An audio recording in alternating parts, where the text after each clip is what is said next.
Makambu ya ba pasteur sûrement qui on a oyo ça fait couler beaucoup d'encre bandeko. Est-ce que boyebike ba masque de vieillesse mususu baladi sakabino epa ba pasteur ezalaka makiona. Yango wana bose de saka faire epai ya ba pasteur. Omona pi pasteur ayebi so na masque de vieillesse mais ye moko alingi atambola na yo epesi pasi salaka angele. Soki ba yebi so masque de vieillesse ya mususu il faut ko boya yango wana saka moyen oyo balongola espoir oza mwasi kitoko otambola na nzela olongola espoir balobi na masque de vieillesse yango mpe tokosola lelo awa na témoignage ya ndeko eloko mutu nyonso soki amoni makambo ezosimba te akomaka faible eza mpe lere bamakambo ebele omoni baeglize ya nzambe lelo esakani na bandimi esakani na bana nzambe pourkui okende esika mo balobi mama oza na masque de vieillesse ozotala age na yo na likambo balobi noza na masque de vieillesse donc so pasteur to mosali na nzambe na bordeaux eloko moko oswati longola bilamba na pakolo mafuta omona moto akosalama tia na sokola yo moto akosalama pourquoi a désespéré l'esprit na ye. Voilà. Ne désespérez pas dans vos esprits yango mpe tokolobela yango na émission ya lelo. Ndeko Eliezer, député national, toloba nini a touti bordir to ali koloba ya solo. Est-ce que pour Ndeko Eliezer a démontré alobi boye AFC ya nanga ezali bongo ya Kabila. Kasi M23 ezali ya Kagame. Soki AFC Alliance Fleuve Congo ezali ya Kabila. M23 ezali ya Kagame. Ebongo Force du Progrès ezali ya nani? Tokozongi na wapeka na émission ya lelo. Yoka, soki otali bien, eza bord ya PPRD. Ndeko Eliezer. Mais je te dis, eza bord ya PPRD. PPRD soki otali nanga kei. Je vous informe que nanga avant Kende, il est allé voir le chef de l'État. Ayewana, mais monsieur le président, mais pourquoi vous n'appelez pas Joseph Kabila et vous n'appelez pas le président Joseph Kabila? C'est quoi Fatia Tali? Pourquoi tu veux que je l'appelle? Pourquoi lui ne peut pas m'appeler? Non, il faut l'appeler. Il faut. Mais c'est sort de mon bureau. Il est venu avec un message, le monsieur. Après, le gars de Soukakate. Après investiture. Papa, Mikolo avant que Nanga Kima. Makamboana, Isaiah Mikolo avant que Kim. Ok. Voilà. Tokozongi na oka na émission ya lelo. Maître Jean-Pi a touti bordir to lobika ya solo abi. Il faudrait que le directeur à cabinet chef de l'État apporte plainte contre chargé à communication à chef de l'État. Soki directeur à cabinet chef de l'État a sali angote, ye va se porter garant pour na ko porter plainte contre chargé à communication, il y a président de la République démocratique du Congo. Pour na nini, pour na non-assistance en personne en danger. Qui est celui qu'on appelait, ou qui est celui qu'on devait assister, qui était réellement en danger? Pour lui, c'est le chef de l'État. Pour la nini, na sortie médiatique oyo mokonzi autaki kosala tanga autaki maladi. Pour na bango, il fallait qu'il pas mokonzi aloba parce que makambo aloba ki wana mokonzi a touti ba bordir ebele. Tokozongi na opeka na émission ya lelo. Maître Jean-Pi. Nazo senga na directeur du cabinet ya chef de l'État a porté plainte. Soka porté te biso moko to ko porter ngai personnellement na ko porter plainte wana contre chargé à communication et chef de l'État, monsieur Christian Lusakweno, na journaliste wana mosusu bazaki na ye na yebi kombo na ete, pona nini, pona non-assistance en personne en danger et incitation aux propagations de faux bruits. Fait par qui? Par le chef de l'État. Comment expliquer de Konangai? Moto malade. Comment expliquer moto malade? Vous me maillez na télévision, alors makambo. Et ça c'est très dangereux de Konangai. Chef de l'État, azalaka la moi tentir logo langai bosoko talier. Mais na tel chef de l'État, akomi mwindu makasi na bi tipo yo mokonza indi azwi mama na mufuku ya antibiotique na bambadi ebele ya anesthésie. non Voilà. Est-ce que malgré maladie à chef de l'État, sortie médiatique naïe, et Simba quitté parce que azalaki maladie, est-ce que chef de l'État, makamobana ekoloba, abanda ekoyeba yango, to abanda ekoyeba yango te? Est-ce que l'émission avec le chef de l'État s'était préparée ou bien c'était brisque? Yango pe tokosola kaka na émission ya lelo. Entre Afdel Bisos toyebi yango, toyeba yango lelo, kasi mokonzi Afdel tobenga kaye Laurent Désiré Kabila. Est-ce que mokonzi Afdel tangue bandaka c'était réellement Laurent Désiré Kabila? Toyebi que Laurent Désiré Kabila azalaki bongo porte-parole, ne sais qui était le chef? Aïgo comme chef ndengenini. Est-ce que c'est vrai que Étienne Tshisekedi Wamulumba, leader de l'opposition à l'époque, paix à son âme, le Sphinx de l'Humité, a tindaka Olenganko pour négocier na AFDL? Ale Bolojwa explique. Et là, on a comprendre que on a biso mais que ça moi rappel moko historique à sa manière. Mais on a rappelé naïe que avant que Laurent Désiré Kabila n'intègre l'AFDEL, Étienne Tshisekedi avait soutenu la vision. Et je pense que Olengankoi, ici Kazale à Zolanda, a koyeba que yeba tindaka ye à côté en contact au nom il y a union sacrée de l'opposition, à côté en contact avec Bangandu Massas. Bato ba histoire ba oyeba. Laurent Désiré Kabila pendant que Olengankoi au nom Étienne Tshisekedi à côté en contact n'AFDEL, Laurent Désiré Kabila Zalaka porte-parole.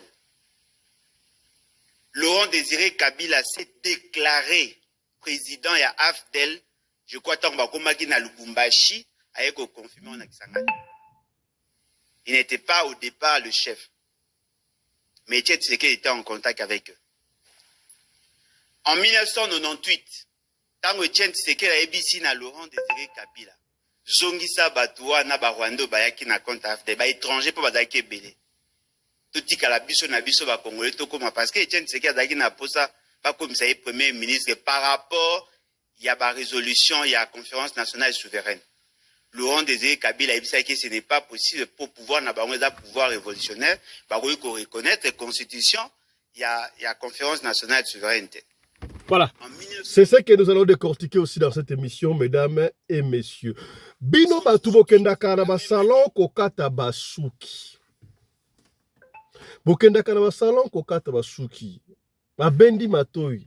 Est-ce que soki possibilité ezali okei na salon okata suki soki bakati yo suki kangisa basuki na yo moko wana tia yango na sachet kende kobwaka. Po batu bakolo ba salon. Si ce n'est pas bakolo ba salon, ba coiffeur, ba coiffeuse, bazo kozo basuki ya batu, bazo kende koteka yango et pas wapi batu ba kozo yango, ba kosalela ba chance na yo. Est-ce que bike suki ya muto ezali mutu mobimba, manzaka ezali mutu mobimba, yo manzaka na ubaka kango wapi? Na poubelle, na wese, yo sakibino wese nyonso tozalaka aéroport ya Bakadia Mpemba. Yango to kosolongo pe ana émission le lobo komona makamni ekomeli ba ndeko oyo pasi ya kosakana te. Voilà. Mbote na bino bandeko balandi ya radio Lokoye télévision bisika nyos tu bozwami. Merci na confiance pe fidélité. Bozali ko continuer ko pe sa programme oyo radio Lokoye masolo na chaîne na bino radio Lokoye télévision et pa wapi to ali ko kuta na chaque fois pour na ko solo la makambo zali ko leka bongo na communauté na biso africaine en général mingi ya biso batu ya mangala kombo na ngai Fiston Pelende tata ya Sedeke ozolanda biso ozali na Ituri ozali na Venezuela ozali na Isange ozali na Kuala Lumpur ozali na Katakokombe na Burundi na Bukavu na Goma na Ituri na Suède na Tchécoslovaquie partout les États-Unis d'Amérique na Kinshasa na Gaborone na Cape Town na Portugal epai ya Lia peleni na Portugal, lia peleni, vous comprenez, moko ya balandi munene ya radio lokole depuis Portugal, lia peleni, voilà, au sentir, c'est qui est en gros, to partager mes missions oyo po to solaka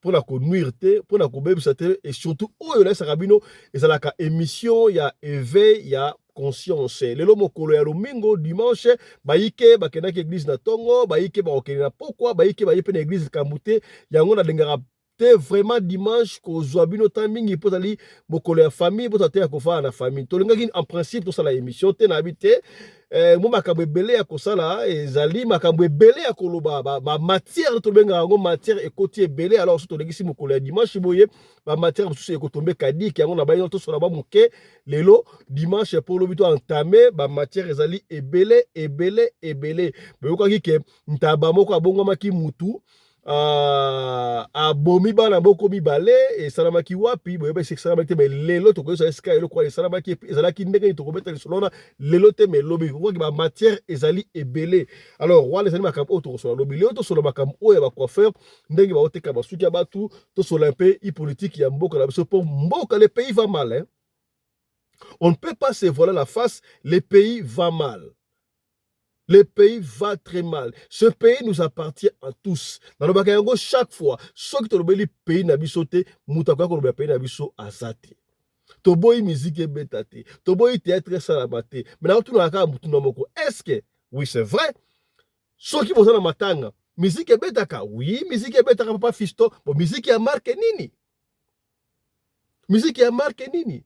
Est-ce qu'il n'y a pas moyen? To pekiste, moi ba salle mythique de songel ko beta wana, ba arena, ba Zénith, ba stade. Est-ce que vous allez bien au beti Zénith, au beti arena na ba chanson patriotique côté ka makambo de kalambo na biso. C'est très important.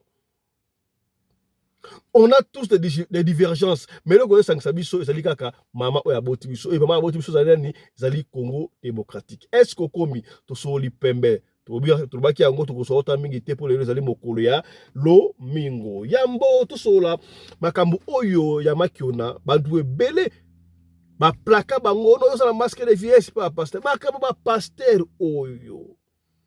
Pasteur amoni sera ata kitoko. Azana mbongo aebite ya kozwa ndanga nini akosele faux prophétie ozali na masque ya vieillesse soki mbaisi yo na masque ya vieillesse déjà atali boy o na ba 35 ans 36 ans consort akondima yango po libale zate abosani ke tanga zalaki na 18 ans mibali ba banda koya 20 ans mibali ba zali koya ote osambala niveau na ngate na lo mbala ya bien zalaka ndenge nini.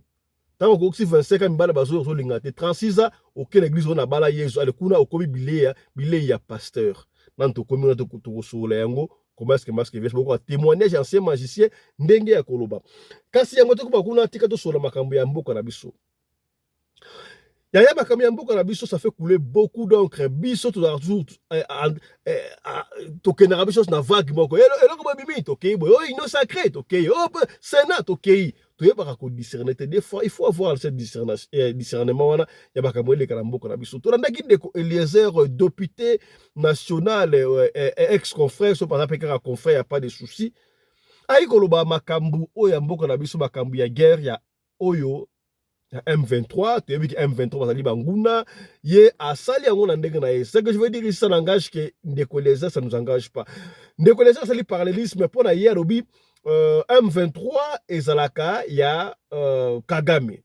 M23 ya Kagame et puis AFC Alliance Fleuve Congo o ya Corner Nanga o ifi président ya Seni de l'époque o ya proclamaka président Félix président akoma lelo rebelle akoma motomboki pona ye ndenge bayokanaka yango esalamate bayokanaka nini tala kutseki tala kumamba. Nani a gagné l'élection, proclamation le bail alobaka yango président Félix. So qui dans le chaque fois. So qui n'a ngayebeke proclamation wana ezala ki ya lokuta. Et maintenant, il s'est dit je vais me rebeller pour sauver la République. Ça c'est nous prendre pour les enfants, on ne peut pas accepter. Moi personnellement, je n'accepte pas. Si et seulement si et si réellement n'a allait sauver la République. Ezala ki faki a publié Moutou ou a gagné qui. Si c'est le président qui avait gagné, tant mieux. Si ce n'était pas lui, alors pourquoi? Et si c'est le président qui avait gagné les élections, Azaki Wana, Yoshiko Zolunga, Bakor Aninsus. Vous avez foutu à la merde et on va sauver ces pays dans Ndenge na biso na Ndenge ya mando kité. Wana c'est conseil balobanga pa ndanga. Mais si on a de collègues à lobby député national que Fleuve Congo puisque Nanga azalaki président du Sénat, il a sali parallélisme automatiquement que AFC Alliance Fleuve Congo ezali ya Kabila ah na ndenge nini. Azona ba preuve que ça ya Kabila tala kutseki tala kumamba. Ake koloba sous M23 ezali ya Kagame, oui, ça on peut avouer, tu as dit que M23 c'est ya Kagame, mais avant Alliance Fleuve Congo Botama, babana koloba que M23 ezali ya Kabila. Donc le longo ya Kabila est comme ya Kagame. Contradiction. Avant de parler quelque chose, il faut réfléchir, il faut avoir de preuves, sinon on cause à la ridicule. Nana tuna ici quoi question. Soki AFC Alliance Fleuve Congo ezaya Kabila sous Nanga M23 eza ya Kagame en fait ya Rwanda sous Kagame et Force du progrès et ça s'appelle milice n'est-ce pas entre parenthèses le pays va mal, où allons-nous? Est-ce qu'on ne peut pas se mettre ensemble pour sauver la République Nabiso? Tenez-vous, on va réussir. Congo va redevenir un. Ce sera un et indivisible. Là-dedans, le Makambo Oyo, la belle excellence, non, à sa députée, n'a évité ce qui va honorable, to ba déshonorable. À l'époque, quand tu es honorable, commissaire d'État, ce n'était pas quelqu'un avec qui on peut blaguer. T'as là-bas commissaire d'État, qui n'a qu'à représenter Zaïre de Mobutu de l'époque. La Belgique, c'est qui va professeur ma Pinga Kasenda, t'as là-bas politicien, ma commissaire d'État, Pinga Kasenda, professeur Vundouaou, Kamanda wa Kamanda. Est-ce que ce genre de personnes, vraiment, Bazali Koya, croyez-vous que le gouvernement sont plus compétents que les Libanda? Croyez-vous ça? Si vous avez eu la chance seulement par le Tia Batumoko, le gouvernement, croyez-vous que vous êtes plus compétents que nous autres? Et bien, chance Nabino. Alors, prouvez-nous le contraire. Vous êtes là pour le peuple, pas pour Nabino Moko, pas pour Nakidjale Loyaya. Passe dans mon thème. Suivez les gens tambour. Yoka, ce qui est talibien, les abords et à peu perdu. Mais je te dis, les abords et à peu perdu. Peu perdu ce qui est tali, Nanga Kei. Je vous informe que Nanga avant Kende, il est allé voir le chef de l'État. Ayowana, mais monsieur le président, mais pourquoi vous n'appelez pas Joseph Kabila? Et vous n'appelez pas le président Joseph Kabila? C'est quoi Fatia Tali? Pourquoi tu veux que je l'appelle? Pourquoi lui ne peut pas m'appeler? Non, il faut l'appeler. Il faut. Mais c'est sort de mon bureau. Il est venu avec un message, le monsieur. Après, le gars de Soukakate. Après investiture. Papa, Mikolo avant que Nanga Kima. Makamouana, Isaya Mikolo avant que Kima. Ok. Après, tourna Kepa, Moutoumoko approche. Il y a chef de l'État. Ayewana mo, ngana yena lingibo no menga premier ministre. On a oh, papa, bongo bano maka mutu premier ministre gabo. Retenez que nanga organisation ya ye élection ndenga organisa ki oya beta katolo. Papa chamwa sina on siège avec sa femme non. Asala bor na ya bimisa ya eba député. Nanga zaki na membre de la gouvernement. Oh il faut wochanga premier ministre. Kaka boy. Akamati kuna tout ça asala ki dépression. Dépression asala ki pona nini? Azaki na kamwa carré minier na ye. Carré minier wala bakeko wele la soki de nani, soki wana botolier carré minier. Alinya bo misabatu likolo ya carré minier na ye. Mais Nanga c'était marionnette. Kuna ils disent quoi? Ce qu'ils font parce que j'ai appris qu'il est installé confortablement na Kigali. Place wana zande ba Rwandais ba ye babomi bande kona bango ainsi de suite. Et je suis content que Bon, ngoma soki ngoma ngo. Oui, ngoma, il y a eu des pèses. Ouais, il y a eu des pèses. Ouais, bah bon, il y a un angle. Oui, ngoma, c'est Barcelona. Yago chef de l'état le baki ke bakozo ba pantin misusu ya congolais ba tie bango wana pour que balobisa bango lingala. Zélan, avant de continuer, Zélan. Négocier Zélan avant de continuer. Avant de continuer. Nanga est installé confortablement à Kigali. On n'a pas de preuves, on n'a pas vu ça, on n'a pas de preuves. Et les gens qui ont amené Kagame, oh, même à l'époque de Kabila, à Kokai Kochaba Congo, même si Kabila serait rwandais de Bolobakawala, parce qu'on n'a pas de preuves. Yonani, Oboya Kagame, Bayena biso Kagame na stade des martyrs. Je connais un nanga, Otomoni te vous parler, na Otomoni ya Kagame. Toko apanani, Tala Kunseki, Tala Kumamba. Willy Ngoma, est-il de l'IDPS? Tala Kunseki, Tala Kumamba. Continue. Makambo Afdel, rappelez-vous RCD, rappelez-vous Biloko Wana ya BM23. Ce sont des histoires qui sont connues. Mais tant on a zolo wa Kizaya PPRD, Tala bato bandi ko rejoindre. Le PPRD, Luka ba Mazda nyonso bazali ko chama kelele ya PPRD. Oya ba ina nyon sacré to. Tena lobby, le PPRD wano yebaki Patikali bakabiliste te bakabiliste ba jeune nyonso. Ah bilenge. Banri Maji bazaba. Ba jeune Jimmy Kiteng. Na lobby ba jeune wana Luka bango na Kisasa. Oh, zana tikana bo. Mais je te dis Luka bango na Kisasa. Ah bon? Eloko wana PPRD oyebi eza eloko ba format ba sala et pas ba rwandais. Ça c'est clair. C'est un parti qui a été créé par les Rwandais à Kinshasa. Tangu basali ba parena bango lokola bazaka na Rwanda, il fallait ba obéir. Voilà pourquoi on appelle ça qu'exemple. Christophe Nkolomoni, DG à RTNC. DG à RTNC. La RTNC fait la retransmission na Fikin.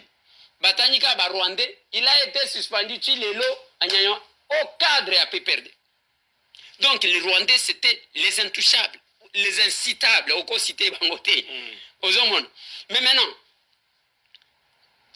l'armée, c'est un sergent rwandais qui va fabriquer un général congolais.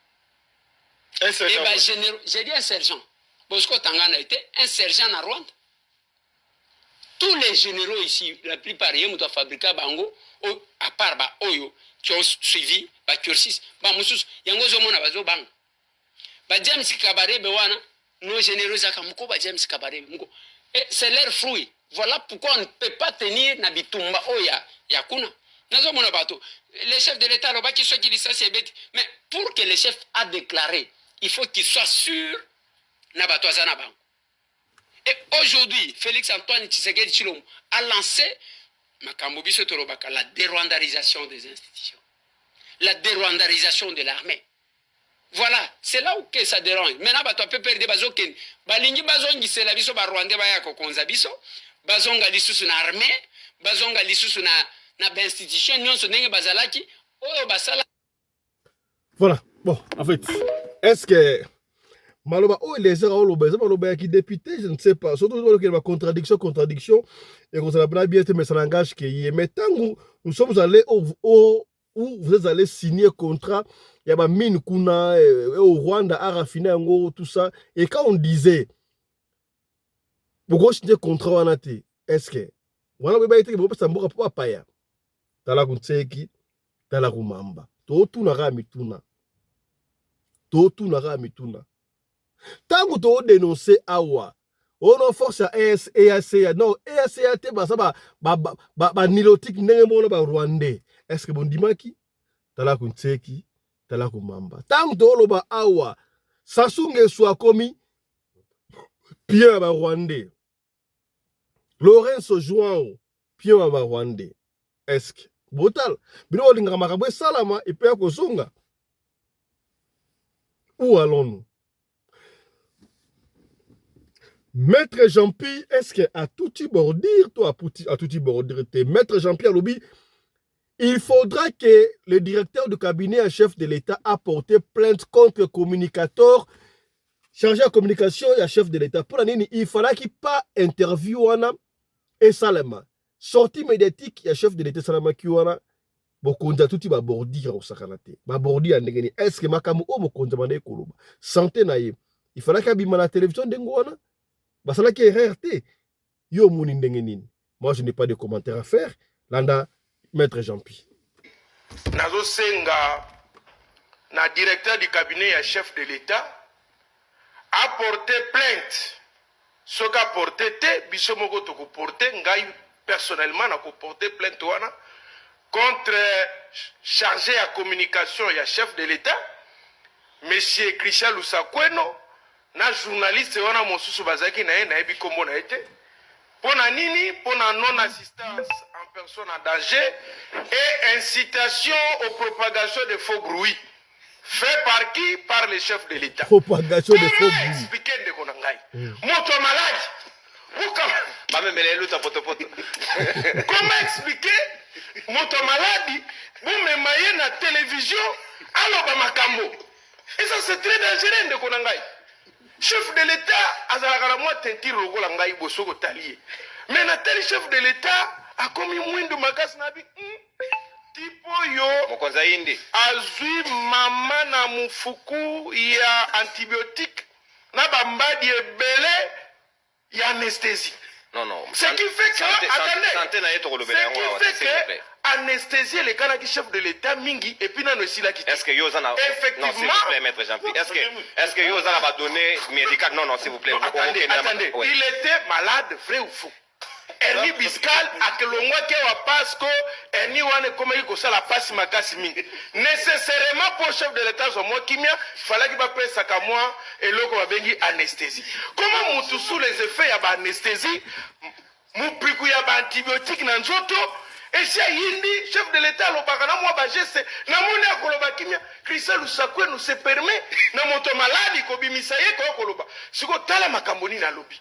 Tala makambo lobi nzadi likolo na nzadi bordir moko ya salite malamu te on a na chef de l'État atika eloko wana yoka eloko ya liboso le chef de l'État zo loba ete moto zali na sima ya procès ya makambo ya nanga ezali Joseph Kabila na sima insurrection ya eloko wana fleuve du Congo. D'abord la première des choses procès zo ko salema awa na kati ya procès batangi Kabila te. Batangi Kabila te. Mais chef de l'État, je crois bien que chef de l'État y est baki na été. Oh yé makaminga y bagate. Surtout le roi d'un étranger, c'est plus grave. Ah ouais bah na été. Aïta moussa y baki que procès ali. Na 25 personnes poursuivies na procès wana. Kabila ça na été. Mais chef de l'État lobby yenda za na simano. Mais yena simano on deni bo poursuivre. Mais le magistrat suprême n'a pas les données. Les chefs de l'État qui devaient être les mieux informés et les plus mauvais mal informé. Pourquoi? Chef de l'État Zoloba akena likambo mususu. Alobi non, makambo ya dialogue et sinandima bande konanga na bisibino chef de l'État na kabuya bazaba toko bisa likambo secrété. Ako bibisa mona mposa. Baye ba ko bomba secrété, so ba monika batu point alobi na. Chef de l'État na chef de l'État na kabuya. Ba to websa secrété. Ba de kolmo. Tala bato ba ke ko tala ye ba mo puisque polo ba sololi en secret. Suba effet maladi akamata bimisi sekele wana ese kitoko te na miso ya batonde konono alobi ba esengi ngai dialogue mengana ndimaki na ngai me Moïse Katumbi akotambola niamu Martin Fayulu aboyi na ye et puis Kabila kutu koloba kutu te yaza na sima. Oh na méthodologie ya makambo ba dialogue ba bandaka nanu ko convoquer dialogue. La deuxième des choses ndeko konomé facilitateur. Ne facilitateur a aucun négo solo la nabat. Il a convoqué te. Mais de quel dialogue parle? A nommé facilitateur. Malabi et si baboy. Baboy n'engani yono bénicité au convoqué pété. Wana yamabe collègue. Chef de l'État a continué les sous plus grave. Un refus égoïste. Yemoko boy mazo bois que la batumzo charge. Le chef de l'État est allé plus loin. Plus loin pour la colobaïté. Azo Konsepela, lui, ça fait, il est content, na ba scandale ya moyibi ya détournement, lui, nga nazali content na yango. non biso tozomona ngo scandale makambo mabe chef de l'état pour lui azomona ngo malamo. On doit respecter les pères. Mais kokanisa adage moko biso ba mongo tolobaka. Ba père de femme ba oyi ba mbongo ba. Mo pepe ya sima na lipaso eyokaka sonete ata na miso bokilo kobima. C'est-à-dire quoi? C'est-à-dire que le chef de l'État a eu qui biso sonité atali passion tozala yangote. Il s'est livré très facilement à web sabiso que yazo se planer na ba scandale wana ezabie et puis chef de l'État a dit quoi emprunter ba moya ba morgue. N'est-ce qu'on a compris le chef de l'État vraiment qui se sili mingité na motu. Pas maté qui na makaba ba morgue abi na kobimisa ba prakar. Mais on a bibembete papa. Est-ce que biso zana pour ça batu bakufa pour kobimisa nango? Est-ce que vous allez nous dire quoi? Parce que loko no so web sabiso natanga na Kabila ba yibaki natanga ba mais au tu es aujourd'hui au pouvoir. Qu'est-ce que tu as fait? Est-ce que Kangi Bango, Kanga Bango alors? Ce qui va miyibi, Kanga Bango alors? Tala nega basambi sinanga ba condamné nanga mort. Bango ba condamné nanga mort ba lobi ke ba kangi biloko ya nanga ba bien ba avoir naï. Bango bazo kanga biloko ya nanga zo kanga ba territoire congolais. Entre territoire congolais na banda kwa nanga, qu'est-ce qui est plus important? Ndeko nono ezo sala pasi mingi. Ndeko kan kolongo fa comprendre makambo tozo koloba. Chef de l'état kokai koloba te tala nenga sali ba propagation de faux bruits. Siko soki ba poursuivre ye. Parce que Kabila est dans le droit au fond d'un chef de l'état, ba samba na ye. Alors mais comment va organiser procès ngana za na katité. Alo banangai ke naza na sima na yango. Donc, ce qui revient à dire ngana lobaki na chef de l'état et loko sali ezalaka te. Tu as besoin de la cohésion nationale. On a besoin d'unité nationale pour que on faire face à la situation où on plonge dans Ngomboka. Pas ces alliés, guerre, les alliés, battement qu'on souffrir. C'est le président le plus tâtonneur sur la planète du monde. Alors ça, tu comprends parce qu'il y a pour conclure, parce que nous avons winner à hôtel et la minute, chef de l'État, Bengisaka Kanamukuse, dialogue. Merci beaucoup. Nommé facilitateur. Merci. Merci beaucoup. Merci, mon amour. Merci, mon amour. Parce que hier, c'est comme sénateur à vie. Il faut aussi le rappeler qu'il est devenu. Voilà. Est-ce que Makambu Oyo, intervention ya maître Jean-Pi, a-t-il raison? Tout il a tort. Yo, est-ce que Olanda qui discours à chef de l'État n'a qui fanatisme? Étant fanatique, to otala qui continue un peu na.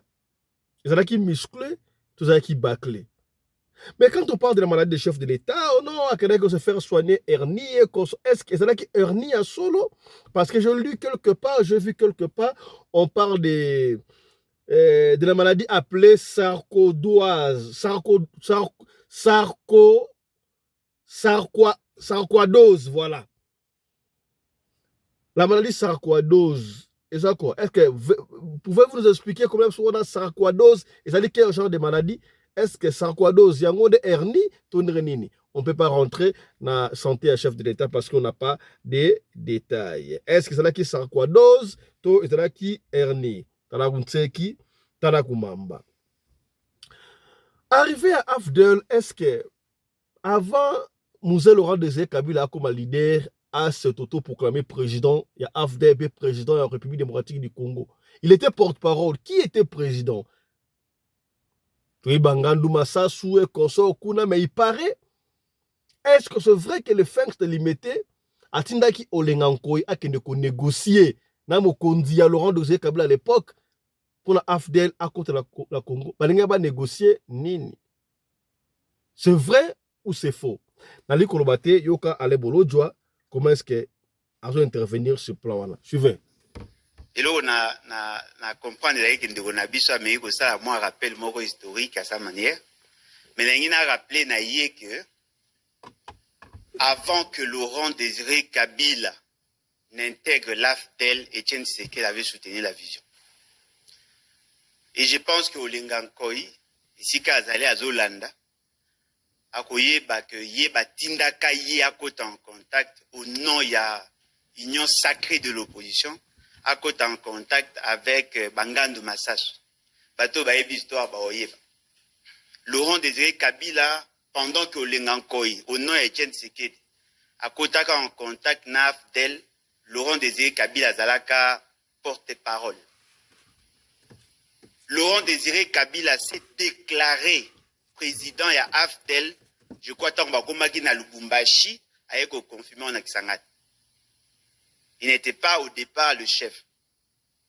Mais Etienne Tshisekedi était en contact avec eux. En 1998, tant que Etienne Tshisekedi a ABC na Laurent Désiré Kabila, Zongisa Batoua na Barwando Bayaki na compte AFD, ba étranger pour Bazaki Belé. Tout dit qu'à la biso na biso ba Congolais tout comme parce que Etienne Tshisekedi a Zaki na posa, pas comme ça, premier ministre par rapport, il y a ba résolution, il y a conférence nationale souveraine. Laurent Désiré Kabila a dit que ce n'est pas possible pour pouvoir n'avoir pouvoir révolutionnaire, bah oui qu'on reconnaître la constitution, il y a conférence nationale de souveraineté. En 1998, la même année, Laurent Désiré Etienne Tshisekedi a signé un accord avec le Rwanda. Moutoua Lobiango Kamer, il est encore vivant. J'ai la vidéo. Toké na Sun City en 2002. Rwandais, Senga va réviser la constitution, va payer sa nationalité, Jean-Pierre Bemba, Joseph Kabila et les autres. Ce sont des idées. Il y a Otika Bango, Basali accord, il y a cascade, na matade. Etienne Tshisekedi a longo avec Rwanda, avec une forte délégation. Parce que ça la ASD, Alliance pour la sauvegarde du dialogue. Pour salaki que la communauté internationale a zongisi biso na Sun City 2 na Pretoria pour que tout signé accord global babakisi inclusif parce que ba Rwandais ba kotaki. Dans cet accord ba yokana kiboy que la gestion est salement à le même niveau. On garde Joseph Kabila président, Papé Sanaye 4 vice-présidents, na 4 vice-présidents wana Moko auta na RCD, Moko auta na MLC, Moko auta na opposition au biso tozalaki, opposition non armée, et puis Moko auta na ancien gouvernement. Biso toboya ki Etienne Tshisekedi parce que towana ko monnaie traître, batunde ba yebakete. Toyoko tchala Azaria Surubero. Et pardon, Zaïdi Ngoma. RCD a tché Azaria Surubero. Ali à Etienne Tshisekedi. MLC a tché Jean-Pierre Bemba. Bayokana ki basa la brassage, mixage de l'armée. À cause, il y a Sun City 2. Laurent Désiré Kabila avant Koufa, Rwandais tout, Bimara. Joseph Kabila, tant à Kendaki Sun City, il n'y avait aucun Rwandais dans l'armée. C'est à cause, il y a brassage, mixage, Ndeteo Kozaba Rwandais, Bayekozo. Causez pas. Etienne Tshisekedi. Oh. Mais ASD n'aime des gens ici, Rwandais dans l'armée. Bateau Nyoso va s'intéresser à l'histoire politique à Congo. Mais c'est Roubaix qui a amené le Rwandais. Les Ougandais sont venus derrière Jean-Pierre Bemba. Pour RCD, Bazaki na Rwanda. Bazaki na Rwanda te. Bazaki na Rwanda. MLC Azaki na Uganda. Nani Mbusa Nyamwisi RCD KML Azaki na Rwanda. Roger Lumbala Azaki na Uganda. Et puis il y avait des Maïmaï. Yango Moni Jean-Pierre Bemba Zoaka Ituri, na province Grande Orientale, une partie à Grande Orientale. Bandeko na biso ya bandeko na bango ya RCD, bango bazwa ki la partie est, c'est-à-dire les Grands Kivu. Et puis bah une partie à Kasaï à cause ya Mende. Botala siko bato bazalaki na RCD. Mboso. Azalaki na RCD. Nani comment il s'appelle? On a autour tanga nani Mende. Azalaki na RCD, bango tout wana bazalaki na RCD, bazale on a union sacrée. MLC azana bango. C'est-à-dire que bateau ba pesa biso constitution à l'élo. L'essentiel bazakuna. C'est-à-dire que les traîtres de la République se retrouvent avec Félix Tshisekedi. Et donc, on moque les a livrés. Tous les traîtres. Non, mais il y a Moutalobi qui va traître. Tous les traîtres sont là-bas. Kabila n'a tikali moi mouké traître, maza moi moupanzi. Ce qu'on tali, on remarqué que nyonso o tozanango lelo. Et ça à cause de la cupidité d'une famille. Je ne dirais pas, je dirais mieux d'un individu. À cause, il y a soif naïe, il y a pouvoir. À Zongisa Barwandais, na scène politique. Quand cela ne tienne, tu y a des problèmes. Magambo to anango lelo, mututu ayeba ki yango avant. Mais la grande question, Félix Tshisekedi abandé ko luka bokonzi pour résoudre le problème ni. Je pense qu'il y a un problème kao to lobat. Félix Tshisekedi tanga komi, il a signé des accords avec Kabila. Ils ont travaillé ensemble. Kabila le Rwandais, Kabila l'étranger, les traîtres. Ils ont co-géré ensemble.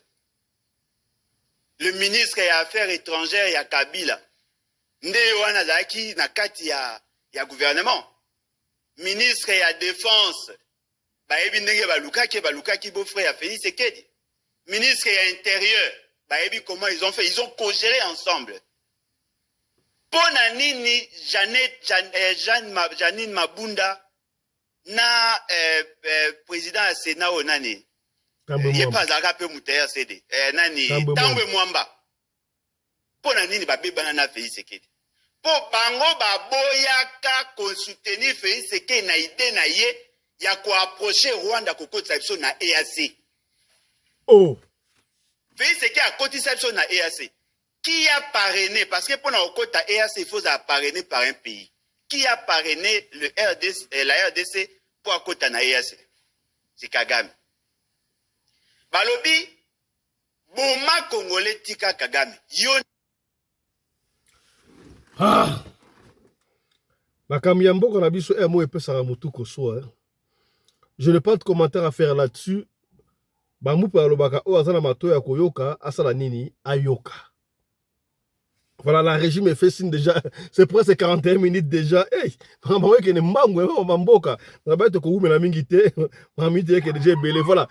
Donc, comme on attend, si quoi, boye, oki ba soso ba ole la kuna kokoriko donc fait ça veut dire que tout sur le makambo siko yaya. Ndeko boka benga pas fiston. Finalement, muto salanga reçoit ne salaka mutwa. Toka ta ba suki na biso na ndako biso moko ou bien to kendara na ba salon. Natali histoire moko boye ndeko ake na salon ko kata suki balaki si mokolo salon et ko la mukolo salon tout soit ko la bana misala bazoko zwaka basuki ya batu bakendaka koteka yango bato bakotekela bango wana il paraît je ne confirme pas baozwa yango bakokenda nango sala bachance occulte okomona mutu alaki na mbongo ebele mbongo esili ye okomona mutu alaki bien akomi maladif mutu alaki chansa bayi chance na ye boyebi ke suki ezalaka mutu mobimba ye wana suki no manzaka ezalaka mutu mobimba vous vous rappelez encore à l'époque na yebi to sala martile soki mutu akufi bakati suki na ye na manzaka baki kunda na mboka. Alors boni mutu ko suki na ye baki bateki yango quelque part ye koto vie et son marché te nzoka si bateka ye nga makambo wana pesa nga mutu ko swa na linga to benga bato ba expert ba yebi makambo wana to ko sona susu likambu ya mbetu ya mowei. Est-ce que soki mutu akufi mbetu wana esengeli na bino ba continuer ko la ele yango? Ce qui est un problème, ça va. Ce qui est un problème, et là, on est ekoya, yaya. Pour la nini bakata kabatu suki, soki, papa kufi, mobala kufi, moi c'est kufi, bakata kasuki, pour la nini. Manzaka oya mutu, obo ki manzaka la toilette, et ça n'a pas de conséquences. Yango toko sola pour la bino, awa, na sa rabino nga, soki makambo ya spirituel, na benga mingi kumu, manzambi, homme du moment, mutu ayeko sunga, batu ebele. Na ba problème na bango ba mbo dezo ya ba émission ya kuna boko sentir voilà na yambi pour la bino ku manzambi teyo mbote na yo et bon dimanche hein? Merci ndeko lokole na confiance oyo tango nyonso na lobaka par rapport bandeko oyo bazo sungama oyo bakomi na esengo babelaki mbula ebele grâce ya radio lokole international na pesi balandi nyonso mbote. Lelo tozo solola po eza dimanche mutu nyonso aza na repos oyo nyonso alandaka nkumu te yo manzambi te lelo azala attentif ya kolanda oyo likambo oyo ezosala bato pasi oyo mpe bato bazoya nango envers nga na makambo oyo ezosala bato pasi. Merci ndeko lokole napesi balandi nyonso mbote na bino.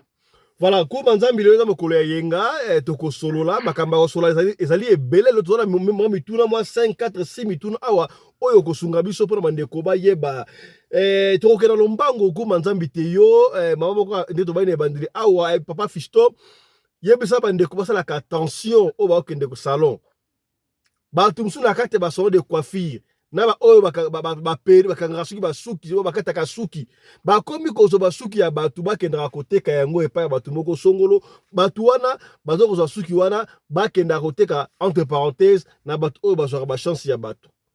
Eske makambo oyo eza possible moto ake na salon akati suki na ye yo osi suki na ye oki koteka yango babebisi fi ya moto wana ekosalema nkumu?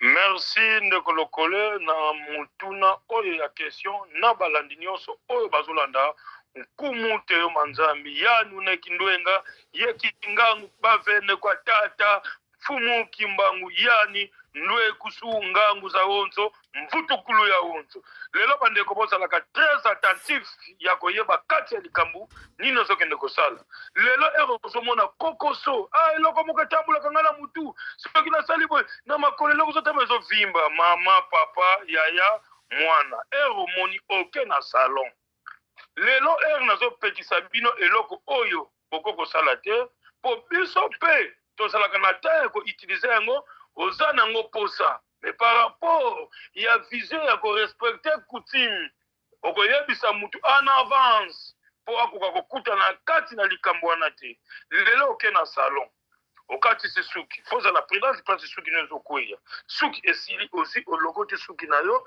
yo moko ozwi na toilette oke kobwaka yango ozomona complication eloko moko etambolaka na mutu lelo komona conséquence mosusu ndeko lokole mwana akokisi 22 ans 13 ans 14 ans 15 ans 31 ans mwana aswami problème ya mutu mwana connaissance ekimi azosala makambo oyo bato bako kosepela nango te eza deja chance na ye bake koutilize yango yango ozomona oka mwana na salon faut kozala très prudent ya kogroupe suki wana nyonso suki mutu mobimba manzaka mutu mobimba c'est ça faut bozala na connaissance yango bomoni soki eloko ezali bombeka kokosungaka radio lokole po soki azalaki na matériel oyo eza na capacité te akoka kozwanga en fond kote na zati na banzela azinga azomona basoso oyo ezolela yango wana bandeko na ngai balandi na ngai yango wana éclaircissement eloko etambolaka nga na mutu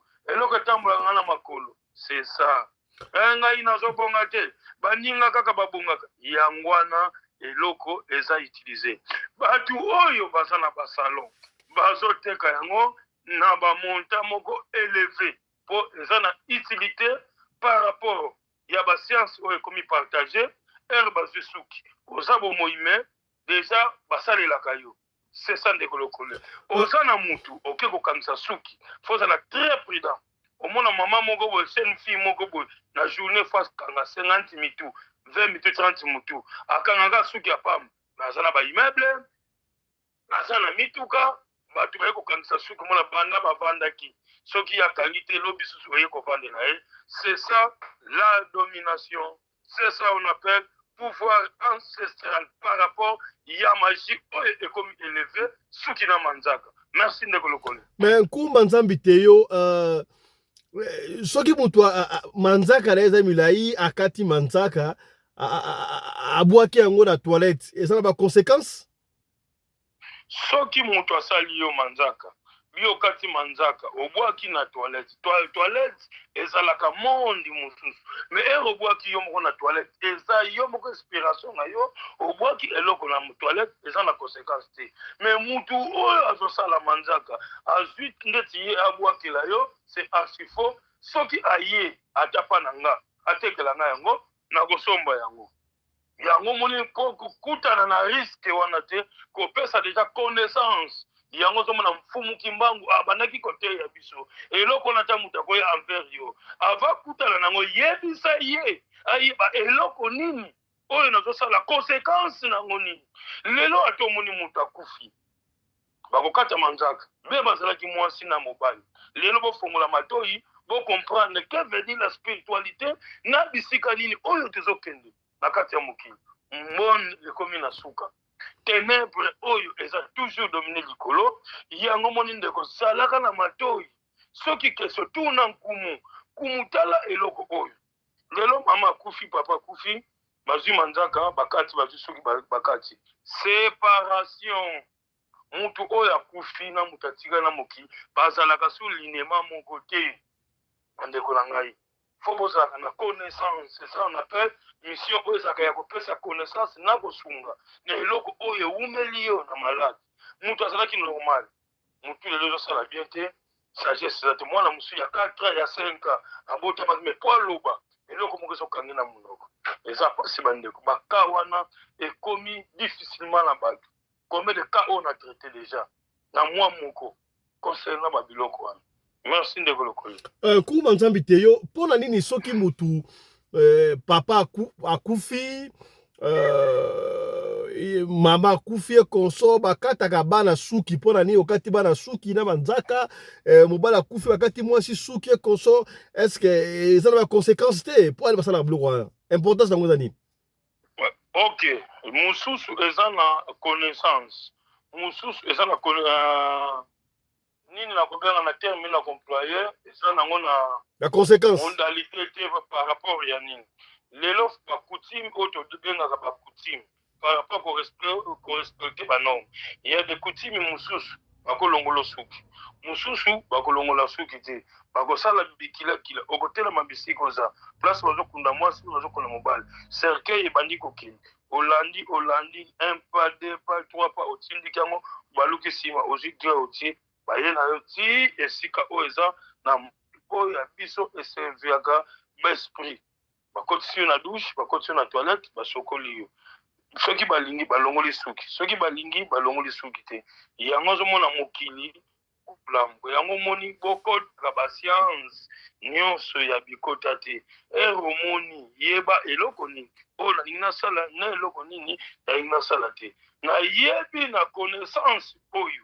bien na sujet oyo ndeko lokole okozala trop déranger mutu mosusu fala benga directement nkumu omona ozo occupé abengi yo yango moni na kopesa bandeko nyonso nazalaka na 2 numéro ya telefone par rapport de fond ya esika na zamba soki ozwinga na orange te okozwanga na RTL plus 243 89 44 54 885 fongola matoi oyoka plus 243 98 17 17 013 yango komona ndeko lokole tozolobaka mutu nyonso a respecte coutume lelo soi-disant songolo un prophète un pasteur alobi korespecte makambo ya coutume te par rapport noko boye tata mwasi bose fo eloko oyo eleki coutume ezalaka te lelo mundele tozomona ke mundele aza évolué pourquoi azo respecte coutume oyo aye kokuta yango ozomona ke mutu na mutu ezosala bakoutume passe na bikolo mais kumu puisque ozoloba ma coutume na pasteur mais na ntango ya kala toyebaki misu mpe ezalaka ti lelo soki mobali akufi to mpe mwasi akufi bakosokola mobali to basokoli mwasi basokoli ye balibere consommer sika boye bapasteur ekoma mingi o te biso wana makambo ya kaso tozali bana banzambe kosokola wana eza kindokino nasambeli mpo na yo batiki yo kaka ndenge mobali akufi basokoli yo te batiki yo ndenge balongoli kaka bage eza na baconséquence soki basokoli mwasi te to mobali te soki mwasi to mobali akufi oyo ndeko lokole na kopesa bato conseil faut qu'on respecte toujours coutume un pasteur oyo azwa kosala okomona mutu atikali azalaka na dirance te soki bakende yango na sans coutume ndenge ezalaka kata suki sala bosokola mutu mais soki basala yango te tuna batu mais batu mususu bakobenga yo oyo mususu basali bakutimi wana te soit disant un pasteur soit disant un prophète okomona dire ya mukie ou bien afiso mwasi mususu akufeli mwasi ou bien quelque temps mwasi be mobile alani mobile par rapport ya korespecte yango ndenge ezalaki na banorme ya kutimi te donc oui ndeko lokole donc osokola mwasi to mobile c'est-à-dire que bakati balie bino mbale oui bakati balie oyo bato bakosokola mobali bana mibali bakosokola mwa mwasi bakosokola bato se tromper que terre un pasteur bien un prophète bien un wana kumu non wana eza kindoki te eza kindoki te ozongi kaka na coutume ya séparation yango mona bato mosusu pasteur ayaki asambeli pas même quelque temps mobali alandi be mwasi alandi ou bien oke kozwa mwasi mosusu akufe lisusu mpo bututu wana esili te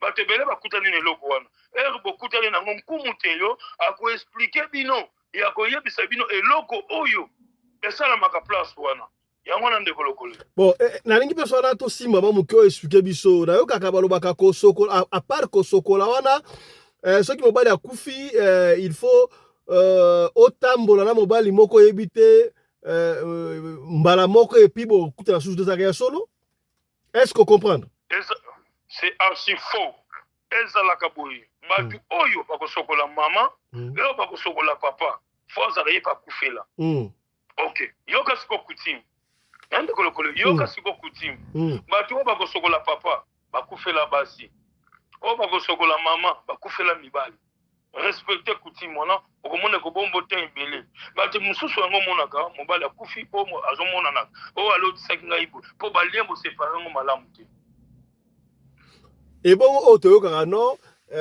soki mobali akufi bazwi mwasi balukeli ye mobali moko boye oyo ayebi te bake basali feti epuis balongole bututu wana pata feti c'est vrai. C'est archi faux. Ce qui nous a salé en adhérence, il y a mon bal de moi, c'est la caterne moulaïté.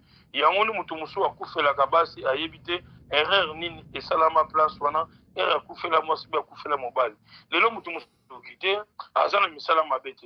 Mais ce qu'a su quelque temps à couper, quelque temps à couper. Parce qu'on l'a bien dit. Et on a mis problème, on a bien un coup mouté au manzambi, si y a pour ça, si y a goulani la norme, il y a coutume non mais ya mfumu kimbangu asala ba miracle musuti lelo ezali yango moni to banaki kobenga ye nganga ya nkisi nganga ya nzambe nakozonga toujours ya kopesa numéro po bandeko bazo déranger mingi plus 243 98 17 17 013 plus 243 89 44 54 885 ndeko lokole okotuna ba question nyonso oyo bato ezosala bango pasi naza na te korépondre po lelo ezalaka journée ya koyamba mutu nyonso oyo alingi asala pe nazalaka mingi lelo ya repos merci ndeko lokole nkuma nzambi te yo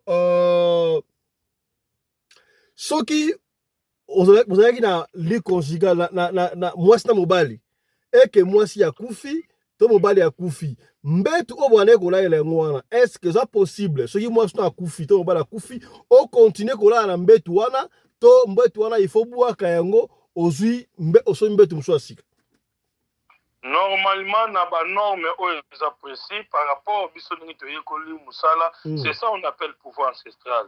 Pour le moment okozwa yango pendant 7 jours otika yango atebeteli mbula ate ozwi moi ozongisi yango wana ekosala eloko te wana nkumu te yo manzambe mutu alobi yango oyo aza na coutume oyo ya bukoko. Donc okolayela yango ekosala eloko te mais faut tika yango libanda pendant 7 jours. Pendant 7 jours de la semaine ezwi moi ebeteli mbula ozongisi yango okomona su mutu te yango moni baerreur wana ezokonsome mutu wana aumelaka na basi te po ezalaka na deux conséquences mosusu bakoumela na basi te mosusu bakokufela basi be mobali be mwasi soki bokena baputimi oyo eza na banorme. Donc soki mwasi akufi to mobali akufi obimisi mbetu tolali ndenge wana donc obanomona ye na butu ebongo soki ozwi mbetu wana mbetu ozalaki ya sika bosava na kolela yango sute oke koteka yango otekeli mbetu wana akomona bamystike na mbetu akosomba akomona bamystike te po baza balien séparé akomona eloko ata moko te akotikala mpe kotia yango kate ke eloko wana ezalaki utilize na moto akufaki c'est ça oyo wana elobi nkumu te yo manzambe. Voilà, nkumu te yo manzambi tozala batémoignage ebele bandeko babiki na badiabete babiki kutu ndeko moko ya prostate abengaki lobi déjà si obali déjà traitement ya prostate na ye maladie ebele totikeli au moins quelques minutes sika boye loba pour en ce qui concerne ba guérison maladie na yo. Merci ndeko lokole nazozongela koyebisa bandimi nyonso oyo bazolanda radio lokole pe bazobika na nsima radio lokole bozala na pouvoir bozala na chance ya kosunga radio wana po eza mpe ezosunga baorphelinat ezosunga bato ebele oyo mpe bazolia na nsima ya chaîne lelo ngai mpe nanu nazwi tante ya kokutana na ndeko lokole mpe ya koyeba bisika aza namonaka aza na Afrique du Sud. Soki abengi nga ezalaka toujours motungisi ya bato bazwi baguérison na bato oyo babiki na nzela ya radio lokole mpo bakontaktaki nkumu Théo Manzambi ayebeli ngai kuna. Lelo motu wana apesi témoignage ya postage. Est-ce que ezalaki depuis quand? Nasalanga 4 jours. Mais apesi yo témoignage wana. Ezalaki déjà eki bandeko bazolela déjà. Ozwami problème ya prostate. Ozwami problème ya diabète type 1, type 2, type 3. Par rapport à l'absence de pancréas. Ceux qui ont eu hémorroïde, au bon moment, pendant longtemps, ils ont eu un problème de barin. Ils ont un problème de barin, ils ont déjà béba. Ils ont eu une opération. Ils ont eu un corps. Ils ont eu un bagate. Ils ont eu un mobile sokaye. Ils ont eu kimi. Nakozongisa yo na chance oyo bakoko na babotela yo be oyo papa na mama babotela yo et ozo respecter coutume lelo ko benga nkumu Théo Manzambi kozala na bobangi te tuna nkumu eloko oyo boyi na mona ka boyi eloko moko mutabota maki na mote oyo tambulaka na mutu oyo moni oke ko katsa suki oke ko salisa manzaka zala prudent na biloko wana soko lingi tegate ozo tabi place bavandisi yo ozi liputa moko tse bakati yo manzaka ozi okupango bakati yo suki ozi okupango ndeko nyonso aza na problème ya diabète problème ya prostate problème ya paralysie okote okaka esalaka okote esalaka te kumu Théo Manzambi azali oyo aza na problème ya mwasi azofandisa kimia te baza na procès ya divorce ata bakatango na leta akozongisa bango bango na bango basengani bapardon bazongi na banorme problème ya lupango oyo eza bozowela ngo na mutu lupango netekamaka te eloko notia en vente mituka netekamaka te flat oyo bato bakotaka te boye na kosala yo mosala wana bezo ya full ya bar na yo ya restaurant na yo kumu Théo Manzambi aza ozwami problème ya diabète kata insuline kata comprimé bokela nkumu Théo Manzambi yani bavene ngangu yekintukusulu yekindia tusulu kya wonso mono bankaka bamvene kisalukiaki Musa Disa Ganda Wandombe. Merci ndeko lokole nakopesa bango numéro ya suka nakokape kopema mpona zana bandeko déjà bape eza wana plus 243 89 44 54 885 plus 243 98 17 17 013 Yabanza bandeko nyonso natiki bino na ngolu ya nkaka Simo Kimpangu papa mama Kimpavita kaka Nkanza Toma mama Kindwa Nsulu mama Mwilu pe Mfumu Kimbangu Kiambote Kialumingu. Voilà, merci beaucoup. Là, c'était Nkumu Manzambi Théo, docteur traditionnel. Nabakango chaque fois Nkumu Manzambi Théo, ça un docteur. Le coup là, docteur nous surtout sur Ozubo Kono, aucun hôpital. Basalisieux pas munganga. Yé a rosali so de manière traditionnelle. Ndenge ya banzete, ya bonkoko. Deba ba ndenge na biso ko zo yango na ndenge ya mabete te. Apa fisto, yo so leksa banganga na télévision te, na la chose ki nganga. Kasi nganga to banga basangu balani nganga nzambe. Basa banganga ya nzambe. Bango siko basa banganga ya kisha banganga bokoko. Okepa ya munganga ya bondele azui Dipiron, azui nini boya pesi omeli oyoki nzoto bien. Kaso kei pa banganga spirituel oya biso boya banganga na biso. Ba docteur traditionnel de bolingi poto to soigner kombo wana. Ye olie, po mundela kaso yikaka nzete wana, akotisi yango na machine apesi yango forme. Mais ye pena kozwa nzete original, a pikoli misisa ya nzete, a tuti a melisi yo obiki. Nous devons valoriser notre culture. Voilà pourquoi tu es en Voilà. La régie nous fait signe qu'on a largement dépassé les temps. Bon, moi, à côté sous témoignage, j'étais en Makiona, a expliqué Makiona, ma masque de vieillesse. Je comme masque de vieillesse. Prochainement, peut-être qu'on a un masque de vieillesse dans Kounou. Bande que belé, va être masque de vieillesse, masque de vieillesse, il y a le kouta pour la balle à Boulombong. Bah, pasteur, bazo ko sagana, ba maman makasi. Bazo ko lia nyoso. Bazoko lia nyoso, ba nyoso to la nyoso. Donc on zongo lango prochainement ma masque de vieillesse parce que me fait signe que on a largement dépassé les talents dimanche au Domingo, ba tout ba pemaka. Merci de nous avoir suivis, bandeko. Nous à chaque fois, ce que vous allez le soleil, pesa, benga biso, au pesa le soleil, na yo, kasoko bengi biso, ozubiso te, comme tu m'samate, tikela biso, audio à l'iso, na yo, to kolande, to ko bete yango, kaka ndengo lito bete yango, so to beti l'iso, na yo, eke, l'iso to beti wana, au moins que ça ya yo, to beta ki yango mabe, on a droit à réponse, papa fiston, au moins l'iso wana, de ko beti sa bongo, te sa boy, droit à réponse, so ki to beti l'iso, et si ekoti, to kolongo la émission te. Et puis, pas fiston, l'on a kaka émission, la émission, équipe et rédaction, la direction commerciale, bah, ko charger yo, bah, charger un bon belé, pour la émission. Vaut mieux avant une émission, kani samba le belé. Est-ce qu'on commis? Tosuki Awa, bon dimanche à tous, bon dimanche à toi, Lia Peleni na Portugal, bon dimanche à toi, Eric Chimanouka na Barcelone, bon dimanche à toi, Trésor Pindi na Madrid, bon dimanche à toi, Maman Emilienne Mboma ya Papa Richard Watuzola, bon dimanche à toi, Maman Emezola de moi, bon dimanche à toi, Maman Suzanne Massamba et Sikozali, bon dimanche à toi, na binonio soto o wana biso seka o totangi ba kombo na o totangi ba kombo te. Allez, tokutani lobi na tongo pour la numéro mususu ya radio le coller masolo partager. Peut-être ça partager mais auto sungio te me ko sungande ko moko songolo et sika moko pakala. Allez, portez-vous bien. Santé de faire à tous hein. Chap chap. Et tchara.